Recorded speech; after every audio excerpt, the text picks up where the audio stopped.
How's it going? Happy New Year! It is the 2nd of January 2023. I am Christopher McGee. I'm the owner of Halcyon Real Estate. I'm affiliated with the Keller Williams brokerage in Salt Lake City here.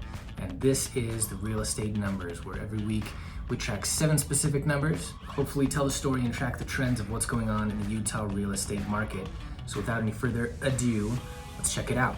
All right, our first number is 7,820. That is the number, that's our amount of inventory. That's the number of current properties currently active on the market. Our second number is 54. That is the number of days that a property spends on market on average before it gets and accepts an offer and goes into contract. Our third number is the difference between the average price that a house goes up for and the average price that a house is sold for. And that difference is $14,662. And that's $14,662 less on average that it is sold for compared to what it has gone up for. Number 4 is 404, and that is the number of properties that were sold in this previous week. Our fifth number is 4,102. That is the number of properties that are currently under contract. They've accepted an offer and they haven't closed yet. They're in that under contract process. Normally takes about a month. I've seen it take longer, and if it's a cash deal in particular, it takes much less time.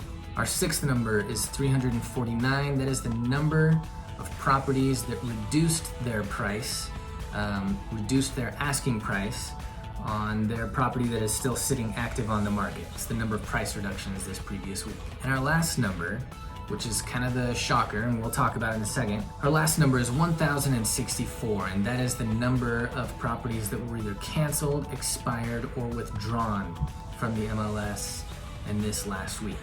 All right, my take on these numbers is that things are generally as they have been with a couple of minor exceptions. How are they generally as they have been? Specifically in the average days on market, that's about where it's been. The difference between the average sold and the average list price, that's about where it's been. The number of properties sold, that's about where it's been. And that all tells us, interestingly, that things in real estate continue to happen even in the weeks smack between Christmas and New Year. Now our inventory, I keep saying, has been coming down steadily by 200 to 300 a week ever since Halloween. And this last week, that dropped down by 600. So that was a sharp drop. We had 8,402 properties on market last week, and now we're down to 7,820. So down by almost 600, and that's a big drop.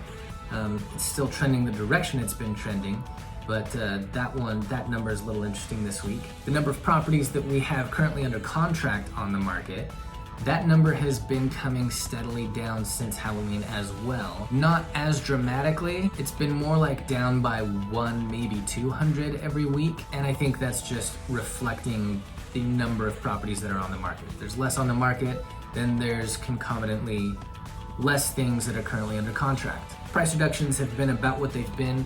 Now they've been shooting down ever since Halloween. In my last video, they were as low as they've ever been at 308 price reductions in the previous week. In this video, they've come up by 40.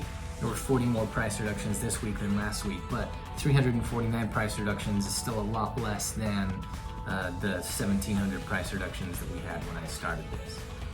The big difference number this week is that number of canceled, expired, and withdrawn. Now, I've stuck canceled, expired, and withdrawn all in the same category.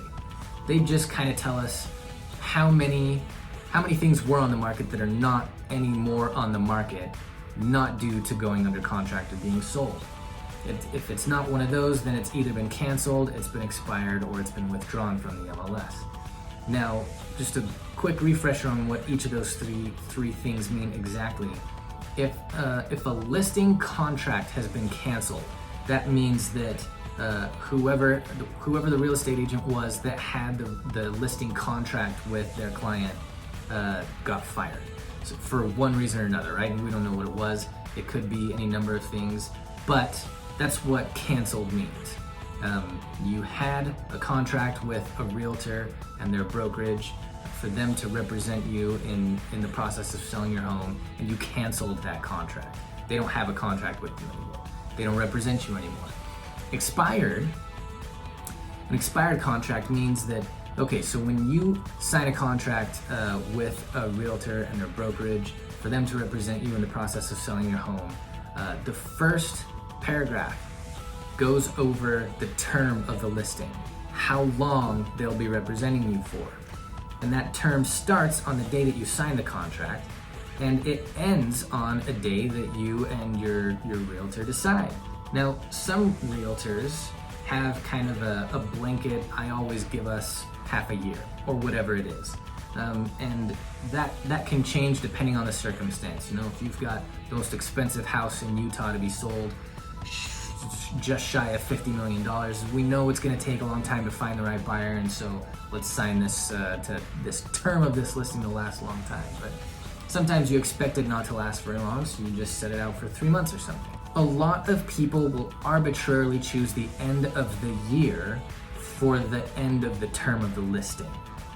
And that is why this number is so much higher than it has been the whole time we've been doing this. The highest it's been in the time that we've been doing this, it shot up to 725 in the first week, the week transitioning into December from November. But it's generally been in the 400s. So for it to shoot up to 1,064 is kind of a shock. And the reason for that is the number of arbitrary end of the year deadlines that we have. So we've got canceled, expired, and withdrawn. And we talked about canceled and expired, and withdrawn just means that the listing agreement still exists, the contract is still in force, but we've pulled the property off of the MLS for any number of reasons, but that's what we've done, okay? That's the situation with withdrawn. Of this 1,064 canceled, expired, or withdrawn listings that we have, the overwhelming majority of them are that expired listing scenario. 888 of them were expired. That's the reason for that big jump this week. Other than that, as I said, things essentially as they have been. Inventory down a sharp notch, and everything else really kind of as it has been going. With that one wacky, so many people arbitrarily chose the end of the year as the end of the term of their listing agreement. Anyway, Happy New Year, and I will see you next week. I'm happy to help if you need any help in real estate, whether you're buying or selling or looking for something to invest in. You can reach out to me. Just hit me in the comments. Have a good one.